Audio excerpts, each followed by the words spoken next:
నమస్తే, welcome to meta news. ముందుగా ఈ వీడియోని లైక్ చేయండి, షేర్ చేయండి. మరిన్ని ఇంట్రెస్టింగ్ పొలిటికల్ అప్డేట్స్ కోసం మెటా న్యూస్ని సబ్స్క్రైబ్ చేయండి. ఇక మ్యాటర్లోకి వస్తే, శ్రీ సత్యసాయిబాబా జన్మస్థలం కావడంతో ఆధ్యాత్మిక క్షేత్రంగా పుట్టపర్తి ఫేమస్. ఇక్కడికి భక్తుల తాకిడి కూడా ఎక్కువగా ఉంటుంది. అదే సమయంలో రాజకీయంగానూ ప్రాధాన్యత ఉన్న సెగ్మెంట్ ఇది. పుట్టపర్తి టీడీపీ అంటే పల్లె రఘునాథ్ రెడ్డి అన్నట్టు చెప్పుకున్న పరిస్థితి ఈ 5 ఏళ్లలో మారిపోయింది. ఆర్థికంగా బలమైన పల్లె రఘునాథ్ రెడ్డి వంటి నేత టీడీపీలో ఉన్నప్పటికీ యువతకు అవకాశం ఇవ్వాలనే ఉద్దేశంతో పార్టీ కూడా ప్రత్యామ్నాయం వెతికింది.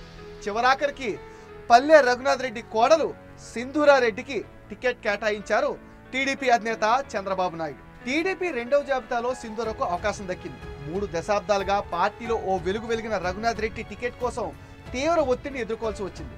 పుట్టపర్తి మున్సిపల్ మాజీ చైర్పర్సన్ పిసి గంగన్న, బుక్కపట్నం మండలానికి చెందిన కీలక నేత పెదరాసు సుబ్రహ్మణ్యం, ఓబులదేవర చెరువు మాజీ ఎంపీపీ ఇస్మాయిల్తో పాటు మరికొందరు నేతలు గత కొన్నేళ్లుగా పల్లె రఘునాథ్ రెడ్డిని వ్యతిరేకిస్తున్నారు.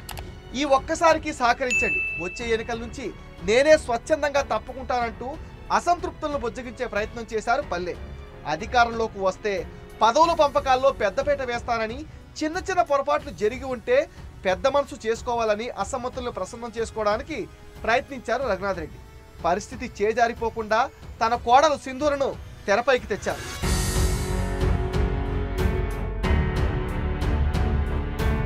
గత ఏడాది యువగళం పర్యటనలో ఉన్న నారా లోకేష్ ను మాజీ మంత్రి పల్లె రఘునాథ్ రెడ్డి, కుమారుడు పల్లె వెంకట కృష్ణ కిషోర్ రెడ్డి, కోడలు సింధూర కలిశారు.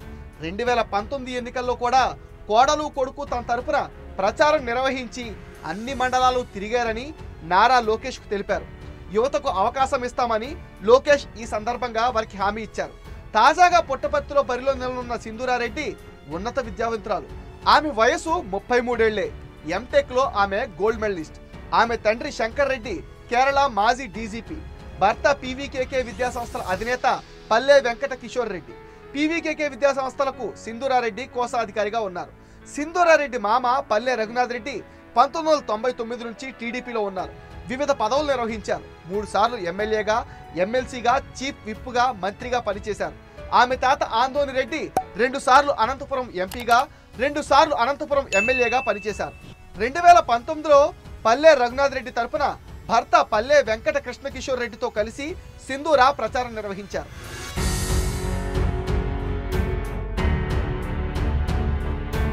ఇదిలా ఉంటే పుట్టపర్తి టికెట్ను బీసీలకు కేటాయించాలని డిమాండ్ చేస్తూ చంద్రబాబు నివాసం వద్ద గురువారం ధర్నా చేపట్టారు. వడ్డెర సామాజిక వర్గానికి చెందిన వారికి టికెట్ ఇవ్వాలంటూ రోడ్డుపైన బైఠాయించారు. ఆందోళనకు దిగిన వారిలో కొందరు చంద్రబాబు ఇంటికి అడ్డంగా కారును పెట్టారు. రంగంలోకి దిగిన పోలీసులు ఆందోళన చేస్తున్న వారిని అరెస్ట్ చేశారు. టీడీపీ 2వ జాబితాలో పల్లె రఘునాథ్ రెడ్డి కోడలు పల్లె సింధూరారెడ్డికి టీడీపీ అధిష్టానం టికెట్ కేటాయించడంపై ఆందోళనకు దిగారు. 2014 దాకా టీడీపీకి కంచుకోటగా ఉన్న ఈ నియోజకవర్గం గత ఎన్నికల్లో వైఎస్ఆర్ కాంగ్రెస్ అభ్యర్థిని గెలిపించింది. 2019 అసెంబ్లీ ఎన్నికల్లో వైసీపీ టీడీపీ మధ్య ద్విముఖ పోరు నెలకొనగా వైఎస్ఆర్ కాంగ్రెస్ అభ్యర్థి దుద్దుకొంట శ్రీధర్ రెడ్డి 57% ఓట్లు సాధించి భారీ మెజారిటీతో విజయం సాధించారు. టీడీపీ నుంచి పోటీ చేసిన సీనియర్ లీడర్ పల్లె రఘునాథ్ రెడ్డికి 39% ఓట్లు మాత్రమే వచ్చాయి. ఈసారి సిట్టింగ్ ఎమ్మెల్యేకి టికెట్ వస్తుందో రాదో అనే అనుమానం ఉంది.